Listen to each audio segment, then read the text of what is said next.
और 19 अध्याय मत्ती और उसका 16 से 26 देखेंगे। मुझे विश्वास है कि वचन आप बहुत बार पढ़ चुके होंगे, मैं भी इसको काफ़ी बार पढ़ चुका हूँ, पर जितनी बार भी मैं पढ़ता हूँ कुछ ना कुछ नया ज़रूर मिलता है।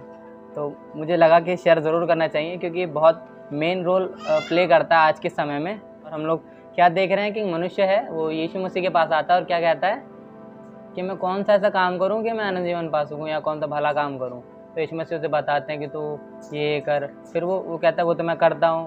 और फिर वो कहता है कि तू अपना सब कुछ बेच कर कंगालों को देते। फिर वो उदास हो जाता है, चला जाता है। फिर पतरस और उन लोग के चेले के बीच में फिर वो हम लोग आगे जानेंगे, पर हम लोग शुरू से शुरू करते हैं। हम लोग देखेंगे पहली आयत यानी 16वीं आयत इस पैसेज की। एक मनुष्य यीशु के पास आया और उससे कहा, हे गुरु, मैं कौन सा भला काम करूं कि अनंत जीवन पाऊं। तो अब सबसे पहले इस मनुष्य के बारे में थोड़ा जान लेंगे कि मनुष्य कौन है और ये क्यों आया यीशु मसीह के पास। तो सबसे पहले हम देखेंगे मत्ती उसका 19 अध्याय और 20वीं वर्ष, यानी इसी पैसेज में ही हो। उस जवान ने उससे कहा, इन सब को तो मैंने माना है, अब मुझ में किस बात की घटी। ठीक है, तो हम लोग क्या देख रहे हैं कि वो जो मनुष्य है वो कोई बुजुर्ग नहीं है, ना ही कोई छोटा व्यक्ति। वो कौन है? एक जवान व्यक्ति है। और हम लोग देखेंगे लूका 18 का 18। किसी सरदार ने उससे पूछा। ठीक है, बस यही कि एक तो वो जवान है, दूसरा वो कौन है? सरदार। क्या ये कौन सा सरदार की बात हो रही है? सिख की बात हो रही है जो पगड़ी बांधता है? किसकी बात हो रही होगी यहाँ?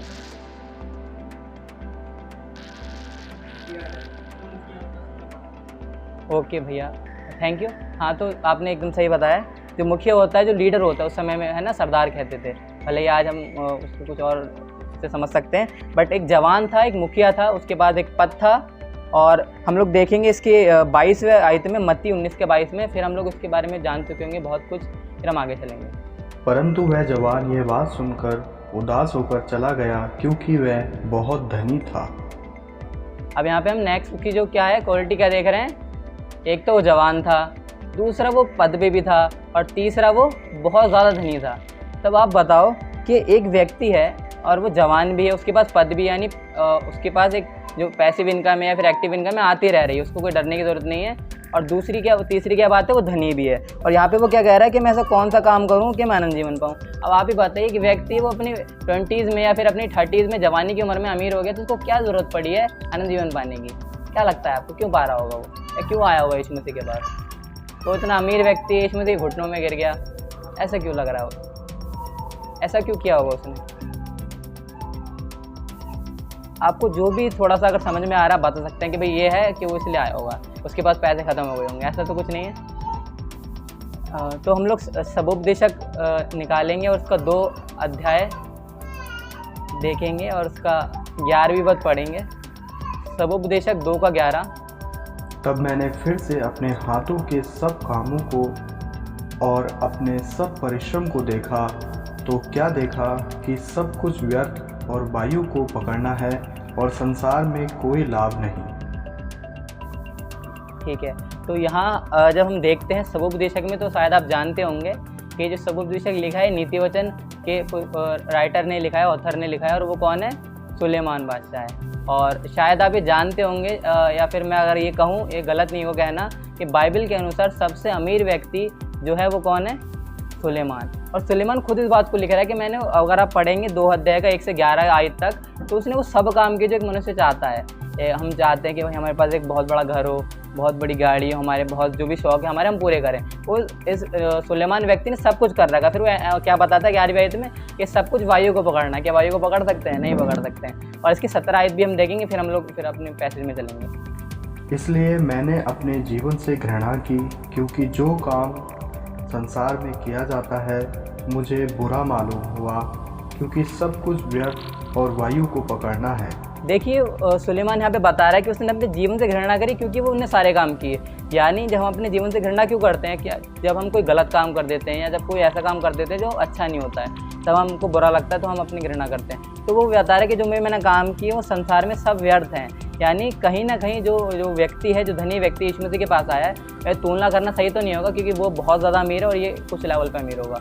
पर देखा जाए तो उसको कहीं ना कहीं पता है कि संसार में जो काम है वो व्यर्थ हैं। और ये भी हो सकता है कि उसको ये बात पता हो, क्योंकि वो व्यवस्था को ही मानता था। अब अपने पैसेज पे आएंगे हम लोग और देखेंगे कि बाइबल हमको मतलब बाइबल के अनुसार कौन अनंत जीवन पा सकता है। तो यूहन्ना 3:16 हम देखेंगे और फिर हम लोग जान पाएंगे कि अनंत जीवन आखिर पा कौन सकता है। क्योंकि परमेश्वर ने जगत से ऐसा प्रेम रखा कि उसने अपना इकलौता पुत्र दे दिया, ताकि जो कोई उस पर विश्वास करे वह नष्ट ना हो परंतु अनंत जीवन पाए। कौन पा पाएगा अनंत जीवन? जो क्या करेगा? जो विश्वास करेगा वो अनंत जीवन पा पाएगा, है ना। तो यहाँ पे क्लियर बाइबल ने एकदम बता दिया है कि तुम चाहे कुछ भी कर रहे हो, पर अगर तुम विश्वास नहीं रखते तुम क्या नहीं पा सकते? अनंत जीवन नहीं पा सकते। हम लोग आगे चलेंगे और जब ये आता है व्यक्ति, तो ये देखो 16वें वर्ष में जो कुछ कहता है इसके बारे में थोड़ा सा मैं बताऊंगा। हे गुरु, मैं कौन सा भला काम करूं कि अनंत जीवन पा सकूं। अब देखो यहाँ पे जो उसकी अनंत जीवन को लेके जो थोड़ी मानसिकता वो गलत है। वो ये सोच रहा है कि अनंत जीवन पाने के लिए शायद मैं कुछ बलि करनी पड़ेगी मेरे को, शायद मैं, क्योंकि वो अमीर व्यक्ति था तो वो सोचता था कि मैं बलि कर दूंगा तो मैं शायद अनंत जीवन मेरे को मिल जाएगा। और उसकी मानसिकता ये थी कि वो कोई चीज़ है उसे मैं खरीद लूँगा या फिर उसको अपने पैसों के द्वारा उसको ले लूँगा। पर परमेश्वर ने, यीशु मसीह ने एकदम डायरेक्ट उत्तर दिया। इससे वो क्या होता है आगे हम पैसेज में जानेंगे, तो हम आगे देखेंगे। उसने उससे कहा, तू मुझसे भलाई के विषय में क्यों पूछता है? भला तो एक ही है, पर यदि तू जीवन में प्रवेश करना चाहता है तो आज्ञाओं को माना कर। उसने कहा, कौन सी आज्ञा? यीशु ने यह कहा कि हत्या ना करना, व्यभिचार ना करना, चोरी ना करना, झूठी गवाही ना देना, अपने पिता और अपनी माता का आदर करना और अपने पड़ोसी से अपने समान प्रेम रखना। उस जवान ने उससे कहा, इन सबको तो मैंने माना है, अब मुझ में किस बात की घटी है? यीशु ने उससे कहा, यदि तू सिद्ध होना चाहता है तो अपना माल बेचकर कंगालों को दे और तुझे स्वर्ग में धन मिलेगा, और आकर मेरे पीछे हो ले। परंतु वह जवान यह बात सुनकर उदास होकर चला गया, क्योंकि वह बहुत धनी था। अब यहाँ पर एक छोटा सा क्वेश्चन है कि ये जो धनवान व्यक्ति है ये अच्छा था बुरा था, या फिर ये अच्छे काम करता था बुरे काम करता था? अगर ये अच्छे काम करता था तो उसका एक काम आप मुझे बताइए, और बुरे काम करता था तो क्या? अगर मैं ये कहूँ कि वो सारी आज्ञा मानता था तो क्या ये कहना सही होगा? नहीं। कोई हाँ में उत्तर देना चाहता है? नहीं। तो यहाँ पे सब ना कह रहे हैं। तो थोड़ा सा इसके बारे में जानेंगे। और यीशु मसीह जो 19 आयत में हमें बता रहे हैं, अपने पिता और अपनी माता का आदर करना और अपने पड़ोसी से अपने समान प्रेम रखना। यहाँ पर हमारा पड़ोसी कौन हुआ? अगर मैं कहूँ कि बस में जो ट्रैवल कर रहा है और जो मेरे सीट के बाजू में बैठा है वो मेरा पड़ोसी हो सकता है? वैसे अगर नॉर्मली हम लोग, हाँ, अगर हम वैसे देखें तो नहीं हो सकता है, बट परमेश्वर की नज़र से वो भी हमारा क्या है? पड़ोसी है। ठीक है, यानी हमारा हर कोई पड़ोसी, भले हमने उसको देखा हो ना देखा हो, भले ही वो हमारे साथ बुरा कर रहा हो अच्छा कर रहा हो, पर यहाँ पर ये जो आज्ञा यीशु मसीह ने बताई कि तो अपने पड़ोसी से अपने समान प्रेम रखना, ये नहीं कहा कि अपने भाई के समान, ये कहा अपने समान, है ना। सबसे पहले हम अपने आप को देखते हैं, फिर दूसरे की केयर करते हैं। और यहाँ पर हमें 19-21 आयत में उसका एक बहुत बड़ा जो पाप है देखने को मिलता है, फिर आज्ञा अनाज्ञाकारिता देखने को मिलती है। हम देखेंगे इसको। यीशु ने उससे कहा, यदि तू सिद्ध होना चाहता है तो अपना माल बेचकर कंगालों को दे और तुझे स्वर्ग में धन मिलेगा। तो क्या कंगाल उसके पड़ोसी नहीं है? तो अगर वो कंगाल, अगर यहाँ पर लिखा है कि तू अपने पड़ोसी से प्रेम करना अपने समान, तो क्या वो वहाँ पर प्रेम कर रहा है? अगर मैं अंकित भैया से प्यार करता हूँ तो अंकित भैया को अगर कोई प्रॉब्लम होगी, अगर वो उनके पास फाइनेंशियली बहुत ज़्यादा कमज़ोर होंगे वो, तो मैं उनकी मदद करूँगा या नहीं करूँगा? अगर विवेक भाई को थोड़ी प्रॉब्लम होगी तो ऑब्वियसली करूँगा, क्योंकि मैं उनसे प्यार करता हूँ। हो सकता है मैं उनका अपना बड़ा हिस्सा उनको दे दूँ, हो सकता है मैं सब भी दे सकता हूँ अगर मैं उनसे उतना प्रेम करता हूँ तो। बट यहाँ पर क्या दिखाया गया है कि यीशु मसीह ने कहा कि तू आज्ञा को मानता है? उसने कहा मैं सब आज्ञा को मानता हूँ, चाहे वो माता पिता का आदर करना हो, चाहे वो पड़ोसी से अपने समान प्रेम रखना हो, मैं सब मानता हूँ। पर यहाँ पर क्या बताया गया, जब यीशु मसीह ने कहा तू अपना जो धन है वो कंगालों को देते, फिर वो मना करने लगता है। पर मना भी नहीं करता, वो चला जाता है उदास होकर। एक ये होता है चलो मैं थोड़ा सा दे दूंगा क्योंकि मैं उनसे प्यार करता हूँ, मैं कुछ हिस्सा अपने लिए रोक लेता हूँ, कुछ उनको दे दूंगा। पर यहाँ पे वो बिल्कुल निराश हो जाता है क्योंकि वो धन से बहुत प्यार करता है। और हम लोग नेक्स्ट देखेंगे, और आकर मेरे पीछे हो ले, परंतु वह जवान यह बात सुनकर उदास होकर चला गया क्योंकि वह बहुत धनी था। अब यहाँ पर आपको क्या कोई दूसरी आज्ञा दिख रही है जो उसका उल्लंघन कर रहा है? ऐसी कोई आज्ञा कि हाँ यार ये वाली आज्ञा थी, ये भी नहीं मानी इन्हें, ऐसा कुछ दिख रहा है? एक बार मैं इस वर्ष को दोबारा पढ़ूंगा, शायद तब आप समझ पाएँ। यीशु ने उससे कहा, यदि तू सिद्ध होना चाहता है तो अपना माल बेचकर कंगालों को दे और तुझे स्वर्ग में धन मिलेगा, और आकर मेरे पीछे हो ले। परंतु जवान यह बात सुनकर उदास होकर चला गया क्योंकि वह बहुत धनी था। अब मैं इसको थोड़ा सा समझा देता हूँ ताकि आप शायद समझ पाएँ। देखिए, यीशु मसीह ने डायरेक्टली उसको बता दिया अगर तू अपना धन छोड़ देगा तो तेरे को स्वर्ग मिल जाएगा, यानी परमेश्वर और धन। अब आपको क्या लगता है कोई आज्ञा दिख रही है? और हम देखते हैं 10 आज्ञाएँ शायद हम सब ने पढ़ी होंगी, हम सबको शायद याद ना हो, पर हमको इतना पता है कि 10 आज्ञाएँ हैं और वो हमने सुनी कहीं ना कहीं होंगी। और पहली आज्ञा क्या है, क्या कोई बता सकता है?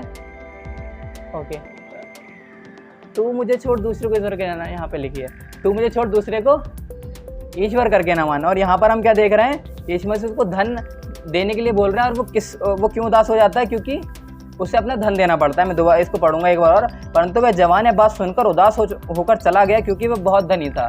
अब वो उदास क्यों हो गया? क्या लगता है आपको, क्यों हो गया वो उदास? क्योंकि यीशु मसीह ने धन की बात कर लिया। उसने बंदे ने मेहनत करी होगी बचपन से, हो सकता है मेहनत ना भी करी हो, पर उसके पास धन है बहुत सारा। भले उसने मेहनत ना करी हो, कैसे भी उसके पास धन आया हो, पर उसके पास धन आ गया है। अब उसको टेंशन है, भाई धन देना पड़ेगा, मैं धन नहीं दे सकता हूँ। थोड़ा सा परेशान हो गया वो और उदास भी हो गया।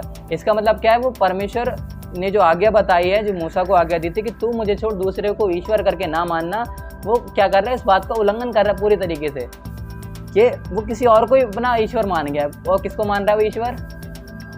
धन को ईश्वर मानना है। तो एकदम क्लियरली बात हो गई यहाँ पर कि वो जो आज्ञाओं का उल्लंघन कर रहा है। और हम लोग आगे देखेंगे, तब यीशु ने अपने चेलों से कहा, मैं तुमसे सच कहता हूँ कि धनवान का स्वर्ग के राज्य में प्रवेश करना कठिन है। तुमसे फिर कहता हूँ कि परमेश्वर के राज्य में धनवान के प्रवेश करने से ऊँट का सुई के नाके में से निकल जाना सहज है। अब यीशु मसीह ने ये क्यों कहा? इसका मतलब क्या धनी लोग नहीं जा सकते क्या फिर यार धनी होना गलत है? क्या लगता है आपको, क्या अमीर होना गलत है? अमीर होना गलत नहीं है, भैया ने बताया, विवेक भैया ने बताया कि अमीर होना गलत नहीं है। क्या यहाँ पर कोई है जो ये कह सकता है अमीर होना गलत है? ओके, आंटी ने एकदम राइट बात कही है कि जहाँ हमारा मन हो, जहाँ हमारा धन होगा वहीं हमारा मन होगा। सही बात है, एकदम रियल बात है। अगर हम अपना फ़ोन किसी के घर पे छोड़ दें तब भी हमें टेंशन होती है, घर में लॉक नहीं लगाते हैं तब हमें टेंशन होती है, अपने कुछ पैसे उधार दे देते हैं किसी को तो अरे भाई फ़ोन नहीं उठा रहा है वो। तो ये बहुत से एग्जाम्पल हो सकते हैं। पर अगर मैं आपको एग्जाम्पल दूँ, एक बहुत बड़ा अमीर व्यक्ति है, ठीक है, वो अपनी आय का, अपनी संपत्ति का बहुत बड़ा हिस्सा दान करता है, चर्चों में गरीबों में भी देता है, ठीक है, और वो बहुत भले भले काम करता है, एकदम परफेक्ट बंदा है वो, पर वो परमेश्वर के साथ अपना समय नहीं बता पाता है। तो क्या वो सही है या गलत है? दान भी कर रहा है वो, ठीक है, बहुत ज़्यादा पैसे भी दे रहा है, किसी गरीब को देख रहे एकदम से मदद कर दे रहा है उसकी, अरे गरीब है इसकी मदद कर दो, एकदम कपड़े पे।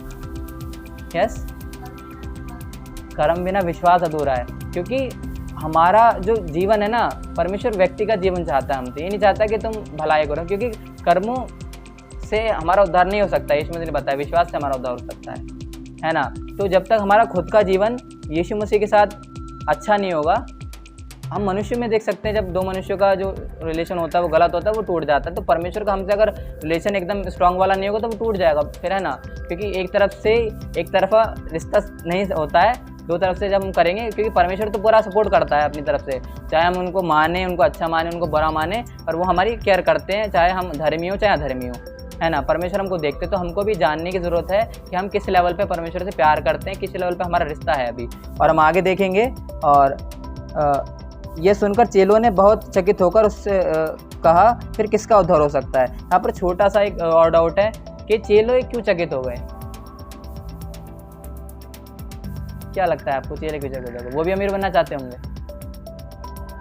कि यीशु मसीह के साथ तो भाई सब दान बहुत मिलता है, मैं भी अमीर होता, पर यीशु मसीह ने क्या बात कह दिया, तो अनंत जीवन की बात आ गई यार। क्या लगता है आपको? उस समय जब जो उस यहूदियों के समय, इस समय की बात है जब ये लोग यहूदी में थे, तो वहाँ के लोग ये मानते थे कि जो अमीर है उस पर यीशु मसीह की आशीष है, यीशु मसीह ने जो धन दिया है वो आशीष के रूप में दिया है। और वो ये भी मानते थे कि जो अमीर है वही सबसे पहले अनंत जीवन में जाएगा। पर यहाँ तो यीशु मसीह ने एकदम से मना कर दिया कि जो भी अमीर है वो जा ही नहीं सकता, है ना। अगर जिसको अमीर अगर बनकर जाना है तो ऊँट के सुई के नाके से निकलने का वेट करे, जब तक वो नहीं निकलेगा तब तक वो स्वर्ग राज्य में भी नहीं जाएगा। और ऊँट का सुई के नाके से निकलना इम्पॉसिबल है। पर हम लोग देख सकते हैं यहाँ पर कि 26वें आयत में यीशु ने उसकी ओर देखकर कहा, मनुष्य से तो ये नहीं हो सकता, परंतु परमेश्वर सब कुछ हो सकता है। पर हम इसको इस तरीके से नहीं ले सकते हैं, क्योंकि ये तो इम्पॉसिबल बात हो सकती है, पर परमेश्वर के साथ हो सकती है, पॉसिबल ही है। पर हम देख सकते हैं धनी के जीवन से, यानी जो धनी व्यक्ति का जीवन था, और अपने जीवन में अगर हम इस पैसेज में अगर हम खुद बात करें, यानी अभी हम इस पैसेज में जो हैं तो धनी व्यक्ति नहीं, अब हम खुद आ गए इस पैसेज में। तो अब ये सोचिए कि यीशु मसीह आपसे कह रहा है कि विवेक भाई अमन भाई, विक्रम भैया और अभिषेक भैया और दीदी और बहन और दीदी और इन सबसे मतलब आप सबसे पर्सनली कह रहा है कि आप उस चीज़ को जो भी आप प्राथमिकता जिसको नंबर 1 पे देते हैं, जिसको अपना ईश्वर आपने बना रखा है, मुझे विश्वास है कि मोस्टली लोग नहीं ईश्वर बनाए होंगे किसी और चीज़ को, परमेश्वर ही पहले स्थान पे होगा। पर अगर है तो इसमें बड़ी बात नहीं, क्योंकि संसारिक लोग हैं, पाप हो जाता है, कोई बड़ी बात नहीं है। बट अगर है तो यीशु मसीह कह रहे हैं कि वो उसको छोड़ और मेरे पीछे हो ले, तो आपका क्या रिएक्शन हो सकता है? मैं ये नहीं कहूँगा कि आप उसको बताएं, मैं चाहूँगा कि आप उसको अपने तक रखें। और मैं चाहूँगा अगर आपके पास कोई नोट डायरी या फिर मोबाइल में नोट पैड है तो उसमें आप उसको नोट कर सकते हैं अभी, क्योंकि माइंड हमारा चीज़ों को स्टोर करने के लिए नहीं बना है, माइंड हमारा चीज़ों को क्रिएट करने के लिए बना है। हालांकि स्टोर कर सकते हैं, पर जब हम एकदम से कोई चीज़ स्टोर करते हैं तो उसको भूलने के भी उतने चांस रह जाते हैं। तो मैं चाहूँगा कि अगर आपको कोई ऐसी बात है जो कि नंबर 1 पे आप रख रहे हैं, इस संसार में परमेश्वर से बढ़कर है वो, तो आपको शायद अनंत जीवन ना मिल पाए। और मुझे विश्वास है कि सबको अनंत जीवन चाहिए होगा। तो मेरा क्वेश्चन ये है आपसे, शायद मैं थोड़ा सा समझा नहीं पा रहा हूँ कि वो कौन सी चीज़ है। अगर आप इस पैसेज में देखें, धनी व्यक्ति के जीवन में क्या था? धन था। हो सकता है हमारे जीवन में धन ना हो सकता है हम उतना पैसे को इम्पोर्टेंस ना देते हों, पर हो सकता है कि हम किसी हैबिट को इम्पोर्टेंस देते हो, कोई हमारी ऐसी आदत हो, कोई हमारा या फिर नशा हो सकता है किसी तरीके का, हो सकता है कोई स्पेशल पर्सन हो जिसको हम बहुत ज़्यादा पसंद करते हो और परमेश्वर से भी ज़्यादा उसको रखते हो। कोई भी, चाहे धन हो, चाहे गाड़ी हो, चाहे घर हो, कुछ भी हो सकता है, कोई भी। और सब चीज़ अपने समय पे सही रहती है, बट अगर हम उसको परमेश्वर से ज़्यादा समय देते हैं तो वो गलत है ना। और हम लोग बस एक आयत देखेंगे, फिर हम लोग क्लोज करेंगे, मत्ती 6:24। क्योंकि कभी कभी हम लोग सोच लेते हैं ना कि यार इसको और इसको बैलेंस कर लेते हैं, पर वो थोड़ा गलत हो जाता है। परमेश्वर का वचन हमको एकदम साफ बता देगा कि क्या वो सही है नहीं, या सही है नहीं सही है। कोई मनुष्य 2 स्वामियों की सेवा नहीं कर सकता, क्योंकि वह एक से बैर और दूसरे से प्रेम रखेगा, या एक से मिला रहेगा और दूसरे को तुच्छ जानेगा। तुम परमेश्वर और धन दोनों की सेवा नहीं कर सकते। जी भैया, तो यहाँ पर हम क्या देखें कि एक व्यक्ति जो 2 स्वामी की सेवा नहीं कर सकता, रियल बात है। अगर ये व्यक्ति दो जगह काम करेगा तो एक की एक से बुराई कर सकता है और एक की एक से नहीं बन सकती है। पर वही हम लोग देख सकते हैं कि हमारे जीवन से हो सकता है। यहाँ पर धन के लिए कहा गया है कि परमेश्वर और धन को नहीं मैनेज कर सकते, एक को छोड़ना पड़ेगा या दूसरे को छोड़ना पड़ेगा, एक को पकड़ना पड़ेगा फिर दूसरे को पकड़ना पड़ेगा।